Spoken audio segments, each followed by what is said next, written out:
9월 27일 법률방송 로투데이 시작하겠습니다. 첫 소식입니다. 추석 연휴가 끝나자마자 오늘 국회에선 사법농단 재판거래 파문, 법관에게 책임을 묻는다는 제목의 토론회가 열렸습니다. 사법농단 재판거래 사태, 급기야 국회 토론회에서 관여 법관들에 대한 탄핵 얘기가 공식적으로 나왔습니다. 어떤 문제의식에서 열린 토론회고 어떤 말들이 나왔는지 토론회 현장을 김정래 기자가 취재했습니다. 오늘 토론회엔 시민단체에선 참여연대와 민변이, 학계에선 민주주의 법학연구회가 참여했습니다. 정치권에선 더불어민주당과 바른미래당, 민주평화당, 정의당, 민중당 등 자유한국당을 제외한 모든 당 의원들이 토론회에 참석했습니다. 토론회 제목은 법관에게 책임을 묻는다. 사법농단 관여 법관 탄핵의 의의와 필요성입니다. 선출된 권력인 대통령도 헌법을 위반하면 탄핵하는데 법을 위반하는 선출되지 않은 권력에 대해서 탄핵하지 않는다면 저는 민주주의라고 볼 수 없다고 생각합니다. 재판거래 파문 그 자체뿐 아니라 이후 1년의 체포, 압수수색, 구속영장 기각 등 법원의 제19 감싸기가 도를 넘었다.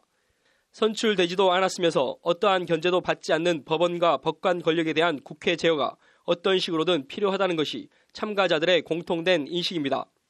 일단 현행 헌법은 국회 제적의원 3분의 1 이상 발의와 국회 제적의원 과반수 찬성으로 법관을 탄핵할 수 있도록 하고 있습니다.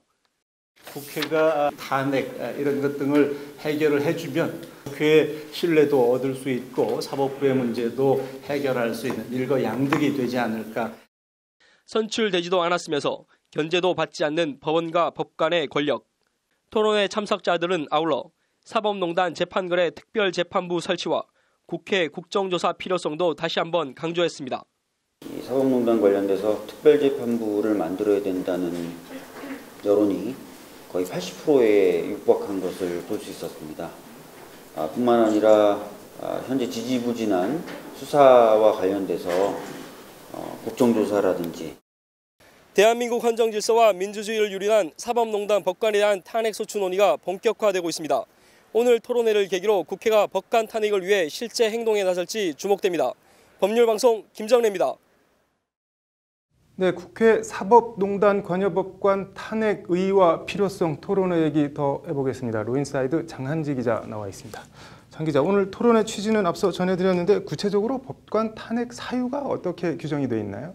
네, 큰 틀에서는 법관이 헌법과 법률을 위반해야지 탄핵 사유가 됩니다. 네. 일단 헌법 제103조는 재판 독립 원칙을 규정하고 있습니다. 네. 또 헌법 제7조는 공무원을 국민 전체에 대한 봉사자라고 규정하면서 네. 공무원의 공익 실현 의무를 강조하고 있습니다. 네. 사법농단 재판 거래는 이 헌법의 재판 독립 원칙을 침해했고 네. 국민 전체에 대한 봉사자라는 공무원의 공익 실현 의무를 위배했다는 것이 오늘 네. 참가자들의 인식입니다. 네. 하위법을 더 들여다보면요. 국가공무원법 제59조 공무원은 친절하고 공정하게 직무를 수행한다. 공직자는 사적 이익을 추구하거나 개인이나 특정 기관에 특혜를 줘서는 안 된다. 공직자윤리법 제2조고요. 네. 공직자가 권한을 남용하거나 이익을 도모하면 안 된다. 부패방지 및 권익위법 제2조 등을 어겼다는 겁니다. 네. 이 밖에 법원 행정처의 업무 범위를 규정한 법원 조직법 등도 위반했다는 것이 참석자들의 네. 지적입니다.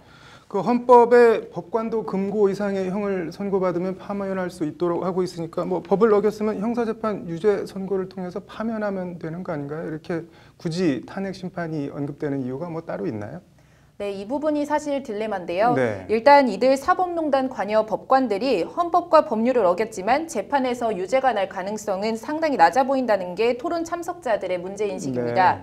엄격한 증거주의와 확실한 유죄의 증거가 없으면 피고인의 이익으로라는 형사재판 대원칙을 감안하면 일련의 법원 영장 기각 등에서 보여지듯 검찰이 과연 유죄를 입증할 수 있겠냐는 건데요. 네. 반면 탄핵은 엄격한 범죄의 증명이 없어도 헌법과 법률을 위배했다는 합리적 의심만으로 심판에 이를 수 있으니까 네. 이제 탄핵 심판을 진행해야 한다 이런 취지입니다. 네. 오늘 토론회에서 발제를 맡은 서기호 민변 변호사의 말을 한번 들어보시죠. 네.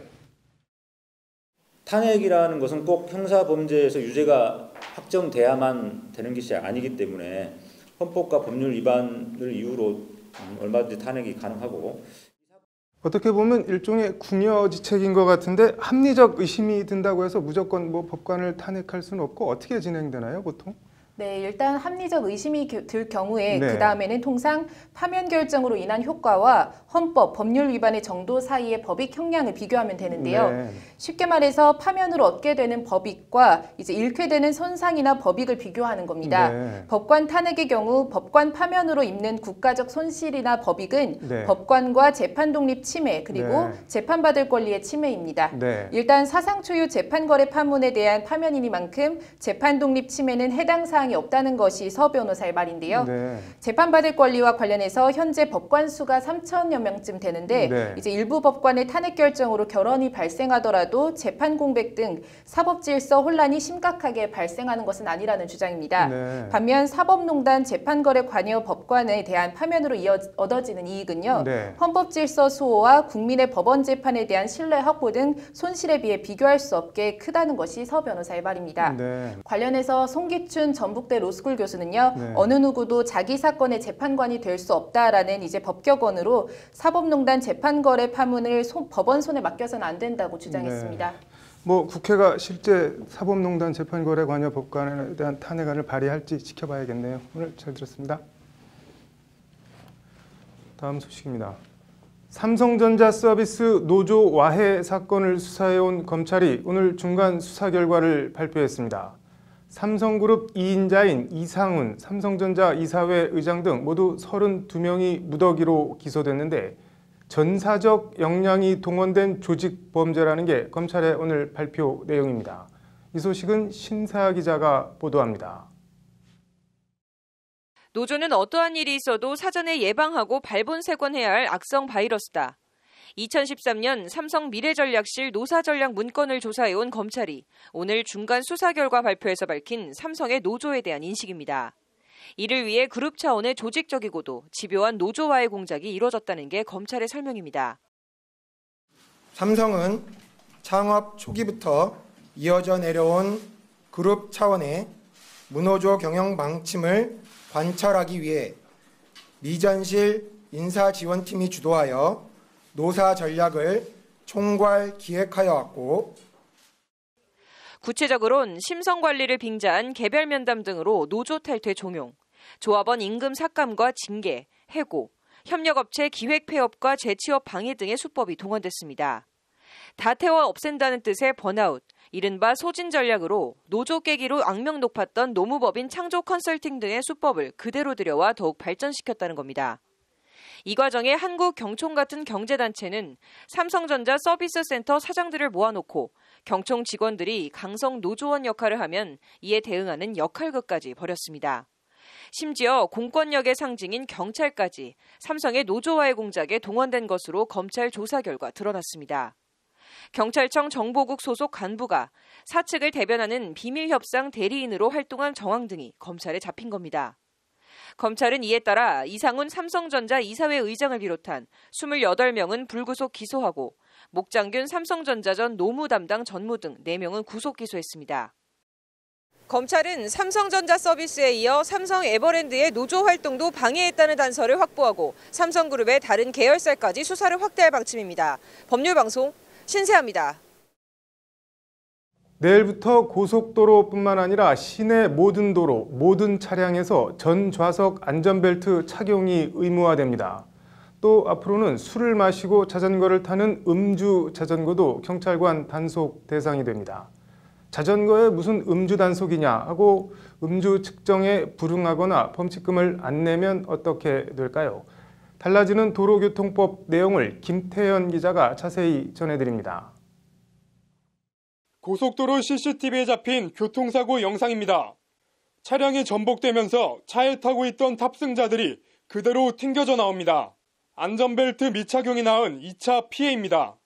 내일부터는 고속도로뿐만 아니라 도로 종류를 막론하고 시내도로를 포함한 모든 도로에서 차량 전좌석 안전띠 착용이 의무화됩니다. 경찰청은 오늘 이 같은 내용을 담은 개정 도로교통법이 내일부터 시행된다고 밝혔습니다. 이에 따라 앞으로는 차량 탑승자가 안전띠를 매지 않고 있다가 적발되면 운전자에게 3만 원의 범칙금이 부과됩니다. 동승자가 13세 미만 어린이일 경우 과태료는 6만 원으로 높아집니다. 또 6세 미만 영유아는 반드시 카시트를 착용해야 하고 이를 위반하면 역시 6만 원의 과태료가 부과됩니다. 이와 함께 내일부터는 언덕이나 경사진 곳에 주차 시 미끄럼 방지 조치를 하지 않아도 승용차 기준 4만 원의 범칙금이 부과됩니다. 방법은 주차 브레이크를 하고 고인목을 받치거나 운전대를 도로 가장자리로 꺾어놓는 이중 조치를 취해야 합니다. 경사진 곳 미끄럼 방지 미조치 범칙금은 도로교통법상 도로뿐만 아니라 주차장 등 모든 경사지에 적용됩니다. 나아가 내일부터 자전거 음주 단속도 시행됩니다. 면허 정지 수준인 혈중 알코올 농도 0.05% 이상 경우 3만 원의 범칙금이, 음주 측정을 거부할 경우 범칙금 10만 원이 부과됩니다. 자전거 음주 단속은 도로뿐 아니라 한강 시민공원 자전거 도로 등 장소에 제한 없이 이루어집니다. 동호인들이 집단으로 다니면서 반환점에서 음주를 하면은 주위 분들이 신고를 하는 경우도 있습니다. 이런 경우에는 교통 범칙금이나 과태료를 체납할 경우 국제운전면허증 발급을 거부하는 등 실제적 불이익을 주기로 했습니다. 경찰은 국제운전면허증 발급 거부 제도는 내일부터 즉시 시행하고 전좌석 안전띠 의무화 등 다른 조치들은 2달의 계도 기간을 거쳐 오는 12월 1일부터 본격적인 단속에 들어간다고 밝혔습니다. 법률방송 김태현입니다. 집단 난민 신청을 한 제주도 예멘인들의 난민 심사 결과가 다음 달 중 나올 것으로 보입니다. 관련해서 박상기 법무부 장관이 지난 8월 신속한 난민 심사를 위한 난민 심판원 도입을 적극 추진하겠다는 뜻을 밝혔는데요. 난민 문제가 너무 뜨거운 이슈가 되자 그냥 한번 해본 립 서비스였을까요? 실제 추진 의지가 있는 발언이었을까요? 내년도 난민 관련 법무부 예산을 단독 취재한 이현무 기자에 따르면 전자에 가까운 것으로 보입니다. 법률방송 심층 리포트 보시겠습니다. 제주도 예멘인 난민 무더기 신청 문제로 뜨겁던 지난 6월 13일 청와대 국민청원 게시판에 올라온 청원입니다. 제주도 무비자 입국을 제한하고 자국민의 치안과 안전을 위해 난민 입국 제도 전반을 폐지해달라는 내용입니다.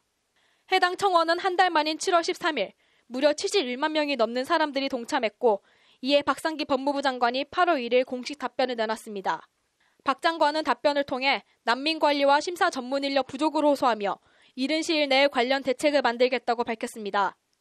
전문 인력이 부족해서 인력을 대폭 늘려야 되는 상황입니다. 그래서 그런 방안을 좀 현재 추진 중에 있고요. 박 장관은 그러면서 신속하고 투명한 난민 심사를 위한 난민 심판원 제도 도입을 강조했습니다. 특히 국가 정황 정보를 수집 분석하는 전문 인력을 확보하고 전문성과 독립성을 갖춘 난민 심판원을 설치해서 법률방송이 단독 취재한 2019년도 난민을 포함한 법무부 외국인 관련 예산안입니다. 전체 규모는 188억 원 정도 됩니다. 세부 내역을 들여다봤습니다. 단속 불법 체류 외국인 보호 및 강제 퇴거 집행 35억 원, 외국인 종합 안내센터 상담 위탁 비용 36억 원, 이민자 조기 적응 프로그램 운영 12억 원, 이민자 등 외국인 사회통합 프로그램 운영 72억 원, 난민 관련한 예산은 난민 심사를 위한 통역비 지원 등 난민 업무 지원 33억 원이 항목의 전부입니다. 난민 관련 올해 예산인 27억 원보다 6억 원 늘어난 수치입니다. 박상기 장관이 언급한 난민 심사 관련 전문 인력 대폭 확충과는 거리가 좀 멀어 보이는 금액입니다. 이거는 인력 증원 부분인데요. 행안부랑 기재부랑 이렇게 예산하고 다 맞춰서 추진하는 건데요. 근데 지금 몇 명이다 이렇게 했을 때 그게 지금 추진하고 있는 거랑 나중에 나올 수 있는 거랑은 또 다를 수가 있기 때문에. 나아가 어디에도 박상기 장관이 언급한 난민 심판원 설치 관련한 예산은 없습니다. 난민 심판원 설치는 단기간에 추진될 수 있는 사안이 아니라는 게 법무부의 답변입니다. 이게 어떻게 하겠다는 기본 그림만 그려져 있는 거지 이게 어떻게 추진되거나 협의되거나 연구 영역이 돼가지고 학술적으로 연구가 되거나 이런 거는 지금 없는 거거든요. 오랜 시일이 필요한 얘기입니다. 학술적인 연구도 필요하고. 연구가 필요하다는 난민 심판원 문제에 대해 법무부는 지난해 4월 강원대 산학협력단에 연구를 줘 4개월간 관련 정책 연구를 수행한 바 있습니다. 난민 심판 전문기구 설립 추진은 꼭 필요한 현안으로 업무 연계성이 매우 높다는 게 당시 보고서 법무부의 결론입니다.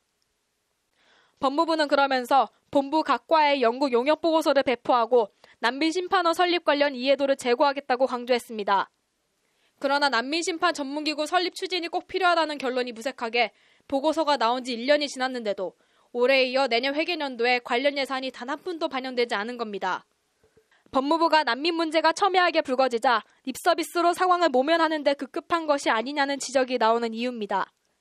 난민 심사가 적체되고 있는 부분은 굉장히 문제고, 그래서 이제 상설화된 기구가 심사를 충실하게 신속하게 할 수 있으면 참 좋은 방향일 것 같은데, 한쪽에선 국민 불안과 권익 차원에서 난민을 받아들이면 안 된다고 하고 있고, 다른 한쪽에선 인도주의적 차원에서 난민 문제를 전향적으로 대해야 한다는 두 의견이 팽팽하게 맞서고 있습니다. 어느 경우든 미봉책으로 난민 문제를 덮어만 둘 것이 아니라 근본적인 해결책과 대안 마련이 시급해 보입니다. 법률방송 이현무입니다. 네, 이어서 법조계 소식 전해드리겠습니다. 기획재정부가 오늘 유출된 비인가 행정정보를 제3자에게 공개한 자유한국당 심재철 의원에 대한 고발장을 서울중앙지검에 접수했다고 밝혔습니다. 법무부가 탈검찰화 정책의 일환으로 그동안 검사를 임명해온 법무부 법무심의관 자리에 처음으로 전태석 현 법제처 사회문화법령해석과장을 다음 달 1일자로 임명한다고 오늘 밝혔습니다. 경찰청은 오늘 인권과 절차적 정의를 위한 경찰작용법 개혁위원회를 발족하고 형사법적으로 범죄에 이르지 않은 상황에서도 경찰이 개입하는 등의 경찰관 직무집행법 개정안 마련에 착수했다고 밝혔습니다. 5.18 민주화운동 희생자 명예를 훼손한 혐의로 불구속 기소된 전두환 전 대통령이 서울에서 공평한 재판을 받게 해달라며 지난 21일 법원에 관할 이전 신청서를 접수한 것으로 확인됐습니다. 9월 27일 법률방송 로투데이 마치겠습니다. 시청해주셔서 감사합니다.